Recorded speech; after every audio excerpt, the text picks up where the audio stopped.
4 juin 1942, 10h52, porte-avions japonais Hiryu, 240 km au nord-ouest de Midway.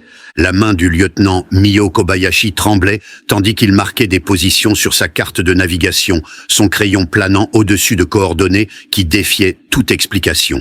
Par le hublot de la salle d'alerte, il pouvait voir l'amiral Tamon Yamaguchi étudiant des photographies de reconnaissance avec une expression d'incrédulité profonde.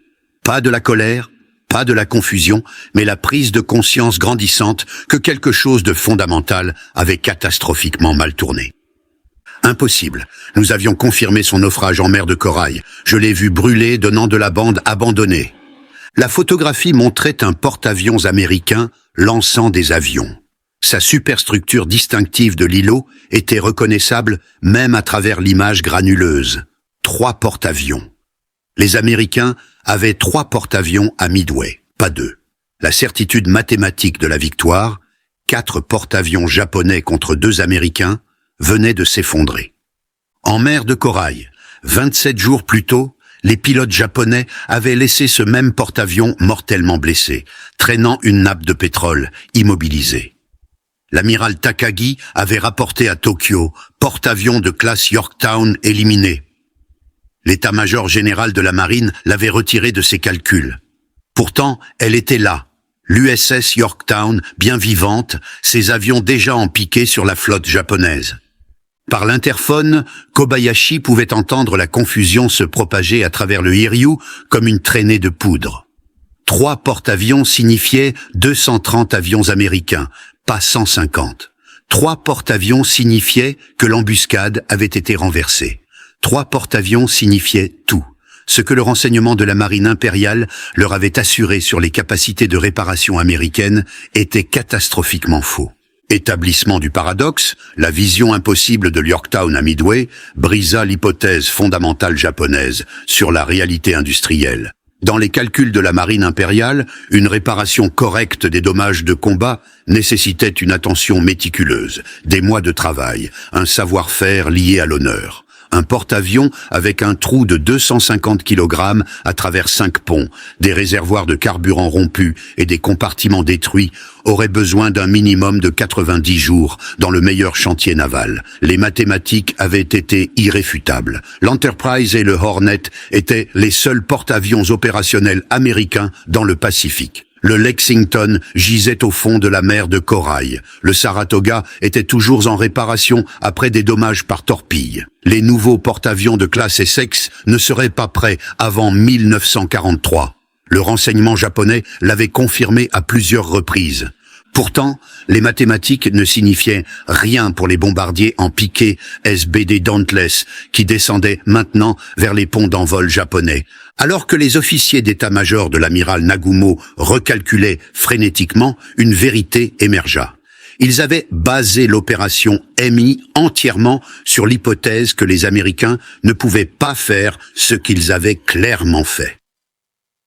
L'avant, la déception de la mer de Corail. 8 mai 1942, mer de Corail, 800 km au nord-est de l'Australie. L'attaque avait été parfaitement conforme à la doctrine. 18 bombardiers en piqué, type 99 des porte-avions Shokaku et Zuikaku, trouvèrent l'USS Yorktown émergeant d'une averse. Le commandant en second Kakuichi Takahashi, menant l'attaque, regarda ses pilotes marquer un coup au but près de l'îlot. La bombe de 250 kg pénétra le pont d'envol et explosa 5 ponts plus bas. L'explosion était visible depuis 3000 mètres. Le Yorktown émergea, traînant une nappe de pétrole de 10 mètres, enfoncée par l'avant, des feux visibles à travers des trous dans sa coque. Sa vitesse réduite à ce que les observateurs japonais estimèrent à 20 km par heure. Les avions retournant au porte-avions japonais la rapportèrent achevée, donnant tellement de bandes que les opérations de récupération étaient impossibles. Les photographies montraient des destroyers approchant pour des opérations de sauvetage. L'amiral Takeo Takagi télégraphia au quartier général de la flotte combinée. 2 porte-avions américains confirmés détruits, Yorktown et Lexington éliminés.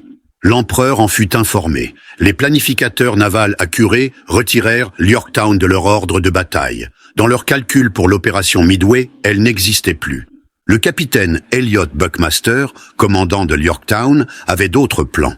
Alors que son navire s'éloignait à 35 km par heure, et non aux 20 km par heure rapportés par les observateurs japonais, ses équipes de contrôle des dommages accomplirent leur premier miracle. La bombe avait tué 66 hommes instantanément, détruit 6 compartiments, mis hors service la machinerie d'un ascenseur et rompu des réservoirs de carburant sur 30 membrures. Selon tous les standards du génie naval, Yorktown avait besoin de mois de travail en cale sèche. Le voyage de retour, première tâche impossible.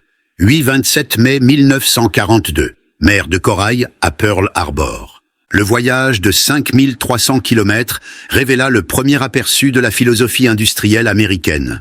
Alors que les dommages de Yorktown étaient sévères, son équipage aborda les réparations avec un état d'esprit étranger à la pensée japonaise. Faire fonctionner, faire vite, faire combattre. Le charpentier en chef Boyd Mackenzie ignora les manuels de contrôle des dommages.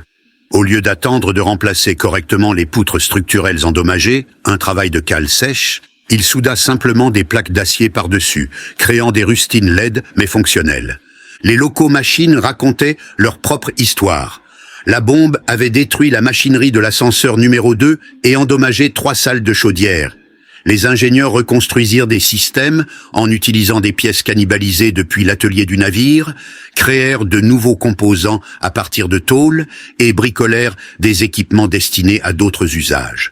Alors que Yorktown maintenait 35 km par heure, malgré des dommages qui auraient dû la limiter à 24 km par heure, les sous-marins américains rapportèrent sa position à Pearl Harbor.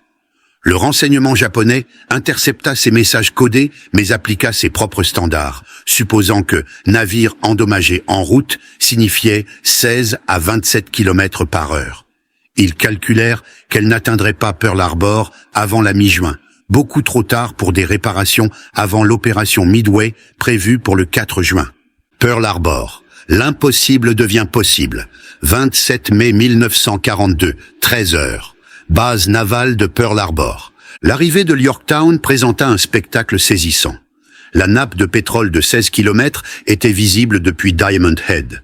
Elle donnait de la bande à bâbord, des volutes de fumée s'élevant des rustines temporaires. Le contre-amiral Aubrey Fitch, qui avait été témoin des dommages, avait câblé son évaluation. 90 jours minimum requis pour un état de combat. Mais Pearl Harbor, en mai 1942, s'était transformé d'une station navale en temps de paix en quelque chose de sans précédent, une base de réparation avancée opérant à la limite du possible. Le sauvetage des cuirassés du 7 décembre avait créé une main-d'œuvre qui pensait en termes d'heures, pas de mois. L'amiral Chester Nimitz rencontra Yorktown au quai. Contrairement aux amiraux japonais, qui commandaient depuis des cuirassés à des centaines de kilomètres derrière les lignes, Nimitz pataugea dans l'eau couverte de pétrole dans la cale sèche numéro 1, inspectant personnellement les dommages, tandis que la cale se remplissait encore. Son pantalon trempé, les mains noires de pétrole, il se tourna vers le capitaine Claude Gillette, le surintendant du chantier, et le commandant en second H.J. Pfingstag, l'expert en réparation de coques. « Nous devons avoir ce navire de retour en 3 jours. » Le silence qui suivit sembla éternel. Pfingstag avala finalement sa salive et dit « Oui, monsieur. » Station Hippo, l'impératif du renseignement. Le délai de 3 jours n'était pas arbitraire. Dans le sous-sol du bâtiment 1, à seulement 365 mètres de la cale sèche, la station Hippo du commandant Joseph Rochefort avait cassé le JN-25, le code des opérations navales japonaises. Il savait que AF signifiait Midway. Il connaissait la date de l'attaque, le 4 juin. Il connaissait l'ordre de bataille japonais, 4 porte-avions de la première flotte aérienne. Plus crucial encore, il savait que les Japonais s'attendaient à affronter seulement l'Enterprise et le Hornet. Les Japonais croyaient que Yorktown était éliminé. Ce renseignement transforma la réparation de Yorktown d'urgente en existentielle. Sans elle, les Américains affronteraient des chances de 4 contre 2. Avec elle, 3 contre 4, toujours défavorable, mais possible. Le marathon de 72 heures, 28 mai, 5h30, cale sèche, numéro 1. Avant même que la cale ne soit complètement vidée, tandis que l'eau tourbillonnait encore à hauteur de cheville, 1400 travailleurs envahirent Yorktown. Ils venaient de tous les ateliers de la base. Soudeurs, électriciens, ajusteurs, machinistes, tuyauteurs, tauliers. Beaucoup avaient travaillé toute la nuit sur d'autres navires. Ils allaient travailler pendant 72 heures d'affilée. La réparation défiait la philosophie industrielle japonaise. Au lieu d'une planification minutieuse et d'approbation hiérarchique, le travail se déroula comme un chaos contrôlé. Les superviseurs prenaient des décisions instantanément. Les travailleurs franchissaient les limites des corps de métier. La seule règle, la faire combattre. Les techniques spécifiques auraient horrifié les architectes navals japonais. Les dommages de la bombe de 250 kg, avait créé une destruction du pont d'envol à travers 5 niveaux. La doctrine japonaise exigerait de découper l'acier endommagé, fabriquer des sections de remplacement, reconstruire chaque pont. Temps requis, 30 jours. La solution de Pearl Harbor, laisser la structure endommagée en place, souder d'énormes plaques par-dessus tout, étayer les zones affaiblies avec des poutres en bois de chantier de construction. Temps, 18 heures. Les réservoirs de carburant. Des quasi-accidents avaient rompu des réservoirs sur 30 membrures, contaminant les réserves. Le protocole japonais exigeait vidange, nettoyage, inspection, réparation individuelle. Temps, 2 semaines. La solution américaine. Pomper le carburant contaminé, sceller les ruptures avec du ciment à prise rapide destiné à la réparation de pistes, souder des plaques par-dessus tout, ignorer les réservoirs trop endommagés pour une réparation rapide, les sceller complètement. Temps, 11 heures. La machinerie, 3 salles de chaudières endommagées, capacité de surchauffe réduite de 70%. Vitesse maximale limitée à 50 km/h au lieu de 60. Les standards japonais exigeaient un remplacement complet. L'approche de Pearl Harbor. Ignorer complètement les surchauffeurs, accepter la réduction de vitesse, se concentrer sur la fonction de base, temps, 14 heures. La réalité des travailleurs. L'électricien Lewis Walters, 21 ans, se souvint plus tard. Nous n'avions pas le temps pour des réparations correctes. Nous avons fait passer des câbles sur les ponts au lieu de les faire passer dans des conduits. Nous avons soudé des plaques sur des trous au lieu de remplacer les sections endommagées. Tout était temporaire, laid, mais fonctionnel. L'arithmétique de la réparation. 20 tonnes de plaques d'acier soudées, 56 km de câbles électriques posés, 400 tonnes de carburant contaminé pompé, 3 compartiments démolis condamnés, la soudure à l'arc continu tirant tellement de puissance qu'elle causait des coupures de courant en cascade à travers OAU. Les travailleurs mangeaient en soudant, dormaient par quart de 15 minutes contre les cloisons. Lorsque la soudure consomma tellement d'électricité que les hôpitaux perdirent le courant, les civils d'OAU acceptèrent les coupures tournantes sans se plaindre. Lorsque le chantier avait besoin de bois, des compagnies de construction livrèrent sans paperasse. Les réparations de coques défiaient les principes de l'architecture navale. Les joints rompus étaient calés avec du bois, recouverts de plaques d'acier et soudés solidement, créant ce qu'un ingénieur appela une croûte de métal. Les réparations électriques abandonnèrent toute prétention à une procédure correcte. Des câbles étaient tendus le long des ponts, à travers des écoutilles, à travers les plafonds. Le départ, 30 mai 1942, 9 heures. Yorktown partit alors que des ouvriers du chantier étaient encore à bord, continuant les réparations tandis qu'elles prenaient de la vitesse. Ces travailleurs quitteraient le navire lorsqu'ils dégageraient le port. Le groupe aérien assemblé sur son pont d'envol était lui-même le témoignage de l'adaptabilité. L'escadron de bombardement VB-3 de l'USS Saratoga. L'escadron de torpilles VT-3 bricolé à partir de survivants. L'escadron de chasse VF-3 combinant des pilotes de 3 escadrons différents qui n'avaient jamais opéré ensemble. Alors que le Yorktown quittait Pearl Harbor, les travailleurs qui avaient accompli l'impossible s'alignèrent sur les quais. Le technicien en chef de coque, Fingstag, dirait plus tard « Nous l'avons envoyée avec l'air d'un boxeur raccommodé entre les rounds. Elle n'était pas belle, mais elle pouvait encore frapper. » Rendez-vous à Point Luck, 2 juin 1942, 525 km au nord-est de Midway. Lorsque le Yorktown rejoignit l'Enterprise et le Hornet à Point Luck, les équipages des autres porte-avions furent stupéfaits. Le commandant Wade McCluskey, commandant du groupe aérien de l'Enterprise, écrivit plus tard. Nous savions que l'Yorktown avait été endommagée en mer de corail. Nous nous attendions à ce qu'elle arrive peut-être en réserve. Au lieu de cela, elle lançait des avions, menait des opérations aériennes, paraissait prête au combat. L'amiral Frank Jack Fletcher, commandant depuis l'Yorktown, comprit quelque chose de crucial. La présence de l'Yorktown ne concernait pas seulement l'ajout d'avions. Il s'agissait de briser les hypothèses japonaises. Dans son dernier briefing, Fletcher dit à son état-major: les Japonais ont planifié cette opération pendant des mois, chaque détail calculé pour affronter 2 porte-avions. Lorsque nos avions apparaîtront au-dessus de leur flotte, cette certitude mourra. Confiance japonaise. À bord du navire amiral Akagi, l'amiral Shuichi Nagumo menait les préparatifs finaux avec une confiance absolue. 4 porte-avions, Akagi, Kaga, Soryu, Hiryu, avec 248 avions contre 2 porte-avions américains avec 150 avions. Des vétérans de Pearl Harbor contre des Américains qui n'avaient encore gagné aucune bataille de porte-avions. Le capitaine Minoru Janda, officier des opérations aériennes de Nagumo, avait simulé tous les scénarios. Même si les Américains obtenaient la surprise, la supériorité des pilotes japonais et l'avantage numérique prévaudraient. La seule variable qui pourrait changer l'équation serait un 3e porte-avions américain. Et le renseignement confirmait que c'était impossible. L'Yorktown était morte. Le commandant Mitsuo Fuchida, qui avait mené l'attaque de Pearl Harbor, était malade d'une appendicite, mais restait comme observateur. Des années plus tard, il écrirait: notre plan entier reposait sur le renseignement que les Américains avaient 2 porte-avions. Pas approximativement 2, pas peut-être 3, exactement 2. S'ils se trompaient, tout était faux. 4 juin, la brisure. 4h30. Les porte-avions japonais lancèrent 108 avions contre Midway.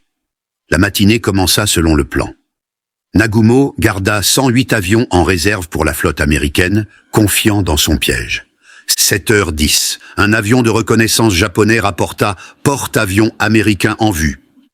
Un porte-avions était attendu.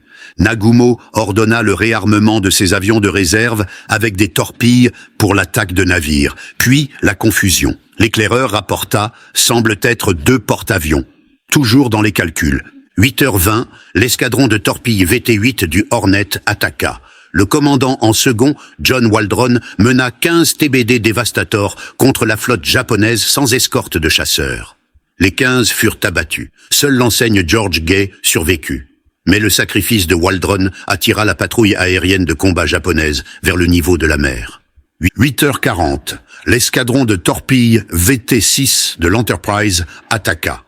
10 des 14 Devastators abattus. Aucun coup, mais encore une fois, les aérodéfenseurs furent attirés vers le bas. 9h15, l'escadron de torpilles VT-3 de l'Yorktown attaqua. Ce fut le moment de la révélation. Alors que 12 autres Devastators commencèrent leur approche, les guetteurs japonais comptèrent les avions attaquants. Trop nombreux. Les mathématiques étaient fausses. Il y avait 3 porte-avions américains, pas 2. Sur la passerelle du Hiryu, l'amiral Yamaguchi calcula rapidement. 3 porte-avions changeaient tout. Mais avant que de nouveaux ordres ne puissent être donnés, avant que les Japonais ne puissent s'adapter, les bombardiers en piqué arrivèrent. 10h22, le moment décisif. Le commandant en second, Maxwell Leslie, menant l'escadron de bombardement VB-3 de l'Yorktown, s'était perdu, puis avait trouvé les Japonais en suivant le sillage d'un destroyer. Ces 17 SBD Dauntless arrivèrent au-dessus de la flotte japonaise exactement au même moment que les bombardiers de l'Enterprise. Non pas par plan, mais par l'accident du lancement retardé de l'Yorktown dû à ses chaudières endommagées. Depuis 4300 mètres, Leslie regarda en bas 4 porte-avions japonais avec leurs ponts d'envol bondés d'avions armés et ravitaillés.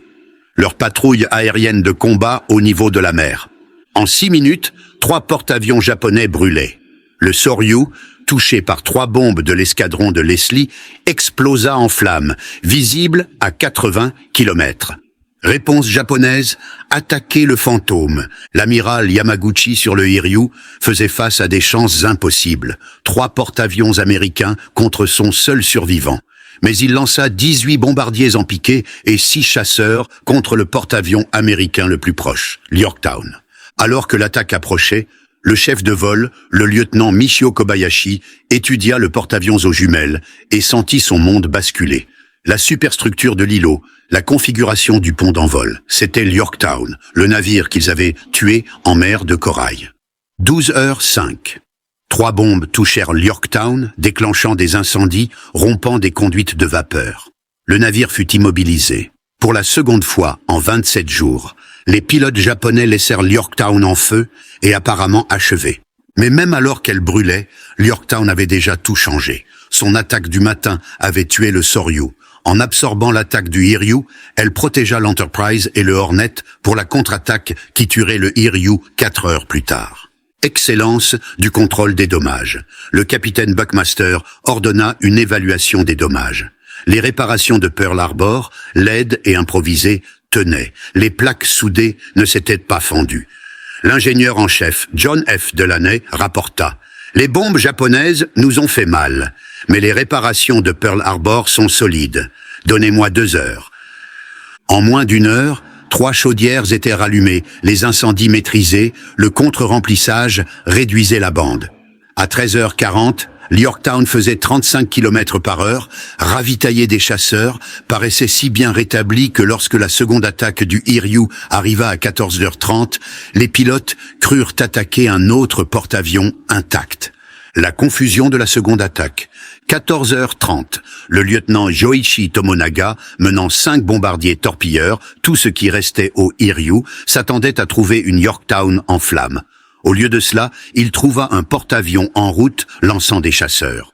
Son rapport confus au Hiryu suggéra qu'ils attaquaient un 2e porte-avions, conduisant l'état-major japonais à croire qu'il pouvait y avoir 4 porte-avions américains présents.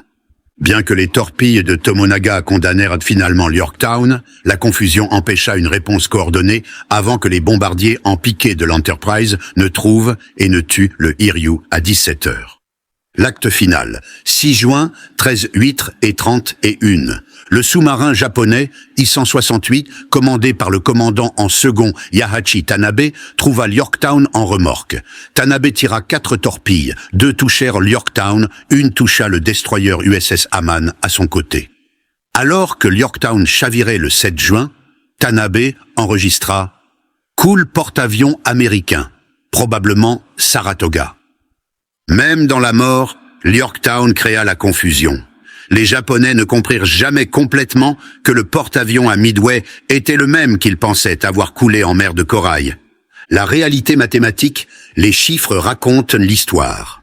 Réparation de l'Yorktown. Estimation japonaise pour des dommages similaires. 90 à 120 jours. Standard américain en temps de paix, 30 à 45 jours. Temps réel pris, 72 heures. Travailleurs impliqués, 1400 en continu. Efficacité au combat atteinte, 85%. Impact sur la bataille, hypothèse japonaise, 4 porte-avions contre 2 égale victoire certaine. Situation réelle, 4 porte-avions contre 3 égale parité approximative. Résultat, 4 porte-avions japonais coulés, un américain. Multiplication stratégique. Soryu définitivement coulé par les avions de l'Yorktown. 2 attaques japonaises absorbées qui auraient touché l'Enterprise ou le Hornet.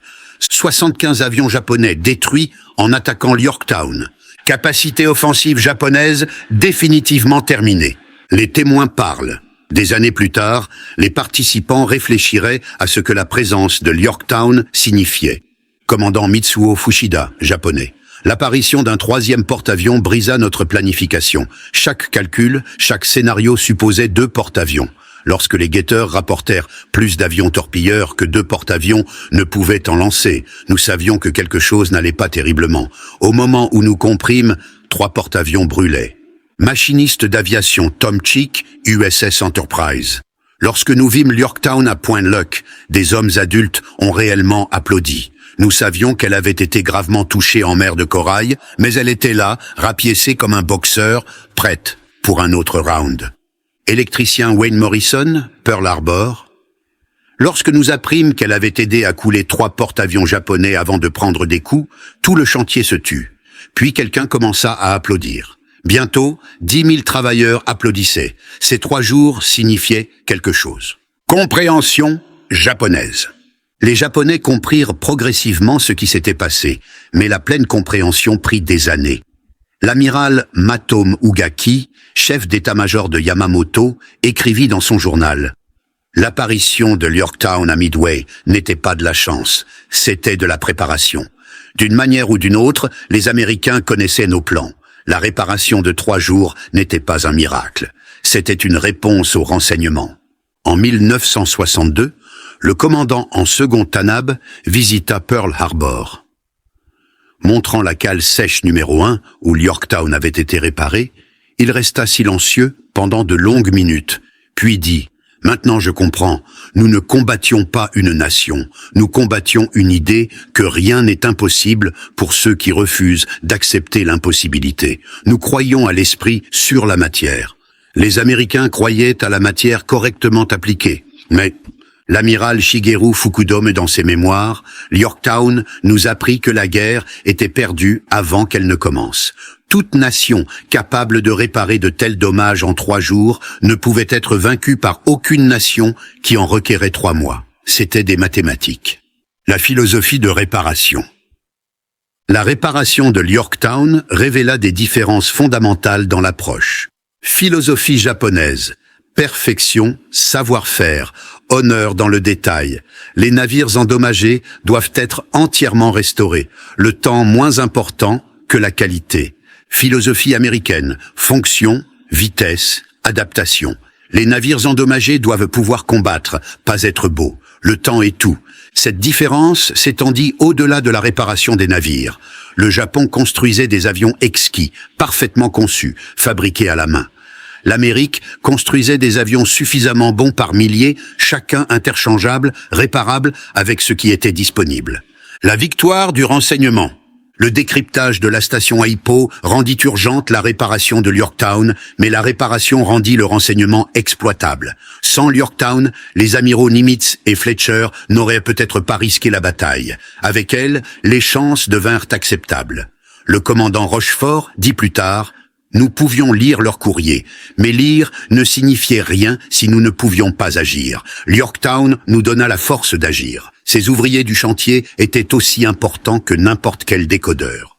L'impact durable. La réparation de Yorktown révolutionna la doctrine du contrôle des dommages navals. La vitesse avant la perfection devint standard. La fonction avant la forme devint doctrine. L'innovation avant la procédure devint pratique. Le standard Yorktown émergea. Tout navire qui flotte peut être sauvé. La réparation démontra aussi le caractère industriel américain au monde. Les travailleurs qui réparèrent Yorktown en 72 heures représentaient les travailleurs qui construiraient les Liberty Ships en 4 jours, les bombardiers B-24 en 63 minutes et finalement la bombe atomique en 3 ans. Reconnaissance d'après-guerre. En 1985, les survivants des travailleurs de Pearl Harbor rencontrèrent des vétérans de Yorktown à Hawaï pour l'anniversaire de la bataille. Lewis Walters, l'électricien qui avait posé des câbles pendant 72 heures, rencontra Tom Lee, un artilleur dont le poste de combat dépendait de ces câbles. « Votre câblage m'a sauvé la vie, dit Lee. Lorsque nous avons pris le premier coup de bombe, l'alimentation principale a échoué, mais vos câbles de secours ont maintenu mes canons en action. » Walters répondit, « Nous savions que des garçons dépendraient de notre travail. À chaque soudure, chaque fil, chaque rustine, nous imaginions le fils de quelqu'un ayant besoin que cela fonctionne. » Évaluation de l'amiral Nimitz. Après la guerre, l'amiral Nimitz fournit l'évaluation définitive.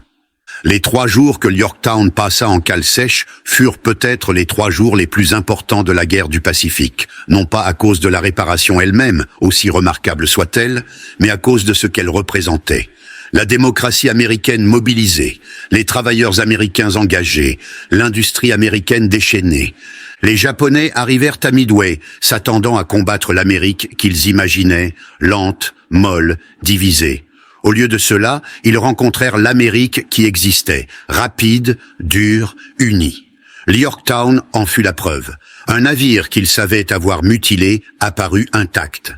Lorsque les pilotes japonais virent les avions de Yorktown au-dessus de leur porte-avions, ils virent plus que des avions. Ils virent la volonté américaine rendue manifeste. Ils virent l'avenir. Un monde où la puissance industrielle et la détermination humaine pouvaient surmonter n'importe quel défi. Les travailleurs qui réparèrent l'Yorktown ne firent pas que réparer un navire. Ils démontrèrent une caractéristique nationale qui gagnerait la guerre. En ces 3 jours, les travailleurs de Pearl Harbor prouvèrent qu'en Amérique, impossible n'était qu'un autre mot pour pas encore faite. Les chiffres qui définissent la victoire. Le bilan final révèle la vérité mathématique. Investissement, 72 heures de travail, 1400 travailleurs, 2,2 millions de dollars de matériaux, 3 jours retirés d'autres projets. Retour, un porte-avions japonais définitivement coulé par les avions de l'Yorktown. 2 attaques japonaises absorbées, 322 avions japonais détruits au combat. 3057 personnels japonais tués, capacité offensive japonaise définitivement terminée, démonstration, capacité de réparation américaine dépassant les estimations japonaises de 3000%, validation de la philosophie de réparation rapide, création de nouveaux standards de contrôle des dommages, inspiration pour une production accélérée dans toute l'industrie américaine. La question durable pour les Japonais. Une question demeura. Comment les Américains savaient-ils réparer l'Yorktown si rapidement? Comment savaient-ils que Midway aurait lieu le 4 juin?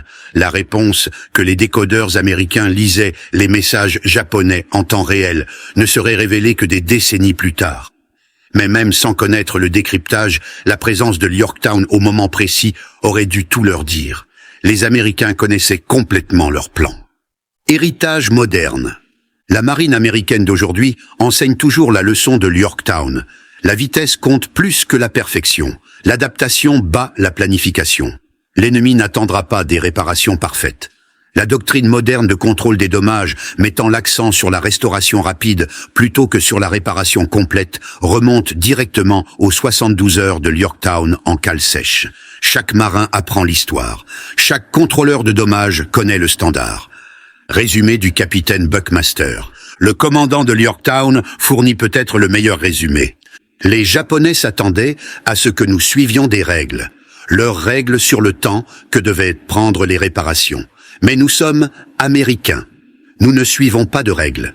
Nous les inventons au fur et à mesure. Notre règle était simple. L'Yorktown combat à Midway. Ces travailleurs de Pearl Harbor n'accomplirent pas un miracle. Ils accomplirent la démocratie industrielle américaine. Désordonnée, improvisée, imparfaite, mais irrésistible. Ils réparèrent mon navire de n'importe quelle manière possible. Ce n'était pas beau, ce n'était pas correct, mais c'était prêt. Lorsque nous partîmes le 30 mai, l'Yorktown n'était pas le navire qu'elle avait été avant la mer de Corail. Elle était quelque chose de nouveau. En partie originale, en partie improvisation, en partie détermination. Elle était l'Amérique elle-même, endommagée mais non vaincue, rapiécée mais non brisée, prête à combattre. Les Japonais à Midway rencontrèrent plus que 3 porte-avions. Ils rencontrèrent la volonté américaine faite acier. Et tout commença avec 72 heures dans une cale sèche où l'impossible devint inévitable. Conclusion, la leçon de 3 jours. L'USS Yorktown gît à 5070 mètres sous la surface du Pacifique, découverte par Robert Ballard en 1998. Elle repose à la verticale, ses dommages de combat encore visibles. Les réparations de Pearl Harbor peuvent encore être vues. Plaques soudées, trous rapiécés, réparations laides mais fonctionnelles qui l'amenèrent à Midway. À Pearl Harbor, une plaque à la cale sèche numéro 1 indique « Ici, en 72 heures, les travailleurs américains accomplirent l'impossible, réparant l'USS Yorktown pour la bataille de Midway. Leur travail changea l'histoire. » Les Japonais avaient réveillé un géant endormi à Pearl Harbor. À Midway, ils découvrirent ce que ce géant pouvait faire une fois pleinement éveillé. Réparer l'impossible, réaliser l'impensable, apparaître là où personne ne s'y attendait. Le commandant en second Tanab, qui porta le coup fatal à l'Yorktown, comprit trop tard ce à quoi il avait fait face. Nous pensions combattre des navires et des avions. Nous combattions en réalité une idée que rien n'est impossible pour ceux qui refusent d'accepter l'impossibilité. Les travailleurs qui accomplirent la réparation impossible restèrent largement anonymes. Pas de médaille pour la soudure, pas de reconnaissance pour la pose de câbles, pas de gloire pour le rapiessage de l'acier. Ils retournèrent à leur travail, réparant d'autres navires, gagnant la guerre, une réparation à la fois. Mais leurs 72 heures changèrent l'histoire. En prouvant que Yorktown pouvait être réparé en 3 jours, ils prouvèrent que l'Amérique pouvait tout faire. En envoyant un porte-avions rapiécé à Midway, ils envoyèrent un message au monde. La puissance industrielle américaine n'était pas seulement une question de production. C'était une question de volonté, d'innovation et du refus absolu d'accepter la défaite. L'apparition de Yorktown à Midway était plus qu'une surprise tactique. C'était la preuve que dans l'arsenal de la démocratie, l'arme la plus puissante n'était pas la bombe ou la balle. C'était le travailleur américain avec un chalumeau et 3 jours pour faire l'impossible. Et ils le firent. L'histoire de la résurrection de l'USS Yorktown reste comme un témoignage éternel de ce que des peuples libres peuvent accomplir lorsqu'ils travaillent ensemble, avec un objectif commun. En seulement 72 heures, les travailleurs américains ne firent pas que réparer un navire. Ils démontrèrent que la détermination et l'ingéniosité pouvaient surmonter n'importe quel obstacle, que la fonction importait plus que la forme, que la bataille de demain importait plus que les procédures d'hier. Les commandants japonais, qui exprimèrent leur choc en voyant Yorktown à Midway, furent témoins de plus qu'un navire réparé. Ils furent témoins de l'avenir, un monde où la démocratie industrielle triompherait de l'aristocratie militaire, où la résolution de problèmes vaincrait la pensée rigide, où des travailleurs choisissant de donner leur maximum vaincraient des travailleurs forcés d'obéir. Yorktown sombra le 7 juin 1942. Mais ce qu'elle représentait émergea de ses eaux et façonna le reste de la guerre. Chaque réparation rapide, chaque délai impossible respecté, chaque problème résolu par l'innovation plutôt que par la procédure, tout remontait à ces 3 jours de mai où 1400 travailleurs américains prouvèrent que l'impossible n'était que le point de départ. Le navire fantôme qui hanta les pilotes japonais à Midway n'était pas surnaturel. C'était quelque chose de bien plus puissant. La preuve que la démocratie américaine, pleinement mobilisée, pouvait accomplir n'importe quoi. Les travailleurs ne savaient pas qu'ils faisaient l'histoire. Ils savaient seulement qu'ils avaient un travail à faire et 3 jours pour le faire. En ces 3 jours, ils ne firent pas que réparer un porte-avions. Ils prouvèrent un principe qui porterait l'Amérique à travers la guerre et au-delà, que des peuples libres travaillant avec un objectif commun peuvent réaliser l'impossible. Ce principe, soudé dans l'acier et envoyé en mer, aida à retourner le cours de l'histoire à Midway. Il reste l'arme secrète de l'Amérique encore aujourd'hui. Pas la technologie avancée ou les vastes ressources, mais la simple croyance que tout problème peut être résolu si vous travaillez assez dur, assez intelligemment et assez vite. Les Japonais ne comprirent jamais cela jusqu'à ce qu'il soit trop tard. Ils mesuraient le temps en mois, tandis que les Américains le mesuraient en heures. Ils poursuivaient la perfection, tandis que les Américains poursuivaient la victoire. Ils suivaient des procédures, tandis que les Américains suivaient la nécessité. En fin de compte, 3 jours dans une cale sèche déterminèrent le sort du Pacifique. 3 jours qui prouvèrent que la plus grande arme de l'arsenal de la démocratie n'était ni l'arsenal, ni la démocratie seule, mais la combinaison des deux. Des travailleurs libres choisissant de faire l'impossible et le faisant ensuite.